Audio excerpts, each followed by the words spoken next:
আসসালামু আলাইকুম। আমি হচ্ছি ময়না। তো হচ্ছে আসলে আমি সৎ মায়ের ঘরে মানুষ হয়েছি। মানে আমার মা ছোটোবেলায় আমাকে রেখে আর কি হারিয়ে গেছে অনেক দূরে। তো আমার বাবা দ্বিতীয় বিয়ে করেছে আমার বয়স যখন 4-5 বছর তখন। তখন থেকে আসলে আমি সৎ মায়ের ঘরে মানুষ হয়েছি অনেক কষ্টে, ঠিক আছে? লেখাপড়া তেমন করতে পারিনি। তো হচ্ছে আসলে এখন বয়স প্রায় 22-এর কাছাকাছি, 21+ হয়ে গেছে, কিন্তু আমার মানে বুঝেনি তো, যার মা নেই তার দুনিয়াতে আপন বলতে কেউ নেই, ঠিক আছে? তো বাবা যেহেতু বিয়ে করেছে, বাবা তার মানে আমার যে সৎ মা তার কথা মতোই তো চলাফেরা করে। তো সৎ মা তো আর বিয়ে দিতে চায় না, কারণ তার টাকা যাবে, এটা যাবে, সেটা যাবে, মানে নানান ধরনের মানে কথা বলে। তো বয়স হয়ে গেছে কিন্তু বিয়ে দিচ্ছে না, তাই আর কি প্রতিবেদনে আসছি। যদি কেউ জেনে শুনে আমাকে বিয়ে করতে চায় তাহলে যেন আমার সাথে যোগাযোগ করে, আর যোগাযোগ করতে পারবে। আচ্ছা, এখন আপনি কীরকম ছেলে চাচ্ছিলেন? আসলে যেহেতু আমি ছোটোবেলা থেকেই একটা সৎ মায়ের ঘরে মানুষ হচ্ছি, অনেক কষ্টে মানুষ হয়েছি, ঠিক আছে? তো আসলে আমি তেমন টাকা পয়সা চাই না, শুধু মানসিক শান্তি আর ভালোবাসা মানে এরকম কোনো ছেলে পেলেই আমি বিয়ে করব। আপনি এখন বর্তমান কি করতেছিলেন? আমি বর্তমান তেমন কিছুই করি না, ঠিক আছে?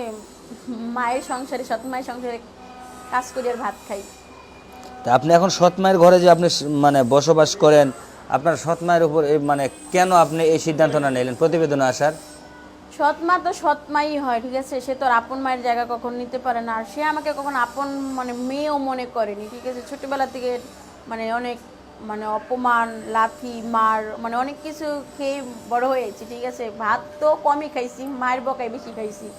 তো অনেক কষ্টে মানুষ হয়েছি, সে আর কি মানে চায় না যে আমি এত বয়স হয়ে গেছে বা আমাকে যে একটা আমার ভবিষ্যৎ লাইফ আছে বা আমার ভবিষ্যৎ আছে, মানে আমাকে বিয়ে দিতে হবে, এরকম কোনো তার চিন্তা নেই, ঠিক আছে? সে বাবা যদি আমার বিয়ের কথা বলে তাহলে দেখা যাচ্ছে সে টাকা যাবে, এটা যাবে, সেটা যাবে, আব্বুর সাথে নানান ধরনের ঝগড়া করে। এই জন্য আমি আর কি প্রতিবেদনে আসছি। ও আচ্ছা, ঠিক আছে। তো আপনি দর্শক তো আপনার কথা সবই কিছু শুনলো। এখন আপু বর্তমান আপনি থাকেন কোথায়? আমি বর্তমান আসলে মা বাবার সাথে ঢাকাতেই থাকি আমি। ঢাকাতে। আপনার গ্রামের বাড়ি কোথায়? আমার গ্রামের বাড়ি হচ্ছে বগুড়াতে। বগুড়াতে? ও আচ্ছা, ঠিক আছে। তো এখন আপনি পড়ালেখা কতদূর পর্যন্ত? আমি তেমন লেখাপড়া করি না আর কি। তবুও তো একটা পড়ালেখা আছে না? টেনে টুনে আর কি এসএসসি পর্যন্ত লেখাপড়া করেছি।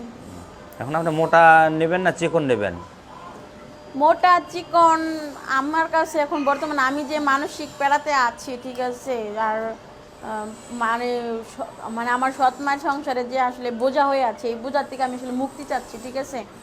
তো চিকন মোটা যেমন হোক সমস্যা নেই, একটু স্বাবলম্বী হবে, যাতে মানে 3 বেলা যেন ভাত আর কাপড় চোপড় দিয়ে যেন মানে রাখতে পারে। এরকম যদি কেউ থেকে থাকে তাহলে অবশ্যই আমার সাথে যেন যোগাযোগ করে।